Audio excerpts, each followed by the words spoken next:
Do you think this factor, that the grid is totally unprotected in America, could be what changes things? I hope so. I think that, not only is the grid vulnerable, but also I think in a way more dismaying is that there hasn't really yet been a discussion of how formidable is the offensive cyber program of the United States and presumably also Israel, Russia, China.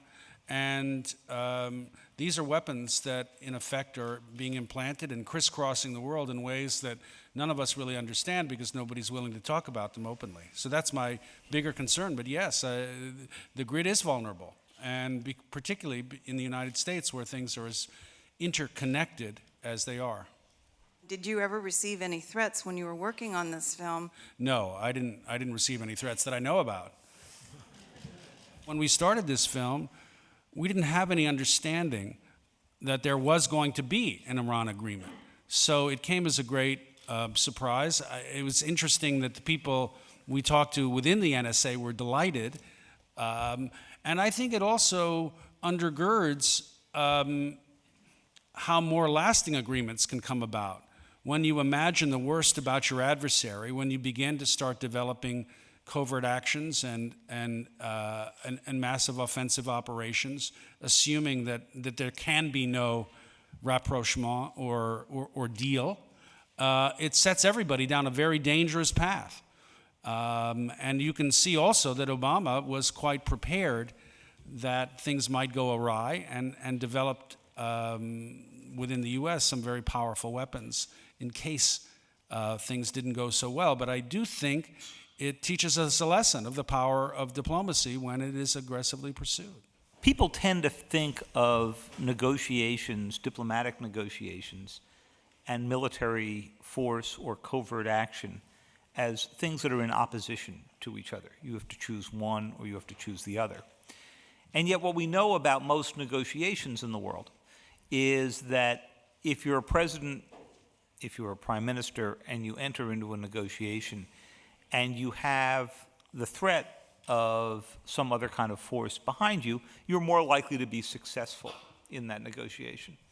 So in the case of the Iran negotiations, if you ask the administration, the Obama administration publicly, what made the Iranians come to the table, they'll tell you it was sanctions. It was the fact that they cut off a lot of Iran's oil exports and their ability to bank around the world, conduct banking transactions.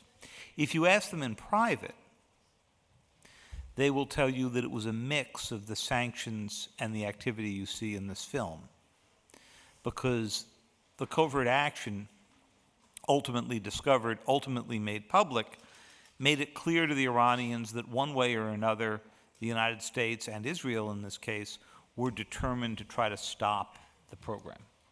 And I think in the end, that may have made a big difference in the Iranian calculation about reaching the ultimate deal. I think if this is for real, we can really congratulate the authorities for developing a plot that is far more creative and wild than a lot of fictional screenwriters could make of a for story. The imagination, yes. But coming to reality and proof, is your documentary mainly based on oral testimony, or do you have documents that prove the things that you say? And second question, the term state of undeclared war is used in the film. And I was wondering, when you came up with Nitro Zeus, if you have any idea or proof whether these kinds of viruses are probably implemented globally and are just sleeping to be deployed at any point in time in future conflicts that are not between the US, Israel, and Iran. To the first point, there is obviously the character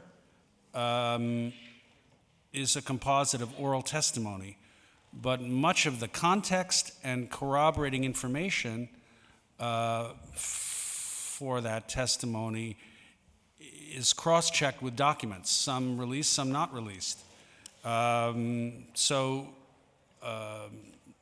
anyway, that should make that clear. In terms of the second, yes, look, I think you should look to what's going on in the Ukraine, for example. If you're looking for examples of other cyber weapons being used, I think the Russians are quite aggressive with cyber weapons at the moment, and I expect that we'll see more of this in the future. Turkey internet collapsed for 20 hours immediately after the Turkey Air Force shut down a Russian airplane. Imagine who did it. Give you a couple of other examples that I think may answer your question about the degree to which implants like this are spread around the world.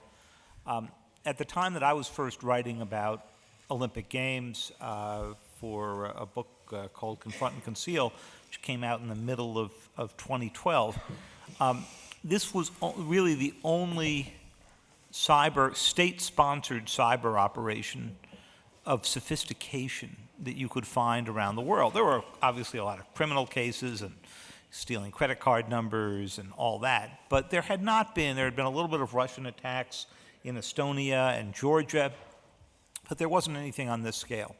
Think about what's happened since. There's been the North Korean attack on Sony. There was the Iranian attack on Saudi Aramco and Roscos. There have been the Russian attacks that Yossi just mentioned, and then a very mysterious shutting off of the power grid in parts of Ukraine around Christmas of this year. We could go on with a much longer list. So just in the past 3.5 years since Stuxnet, you have seen something of a mushrooming of the use of this kind of malware, which has an effect on real-world power grids, computer systems, and so forth. Yes, just to follow up on that ever so slightly, our reporting indicates that these implants are pervasive and they crisscross. They're not just coming from one place. So that's part of the reason for the concern about the destabilizing impact of cyber weapons. The only thing I would say from my perspective as a filmmaker, or and I suspect the journalists on the panel feel the same way, that sunlight is the ultimate disinfectant. And I think one of the issues confronting us today is this problem of over-secrecy. And that's one thing that I think we can and should resolutely attack, which might improve things in the future. I don't know if that answers your question, but that's how I would do it.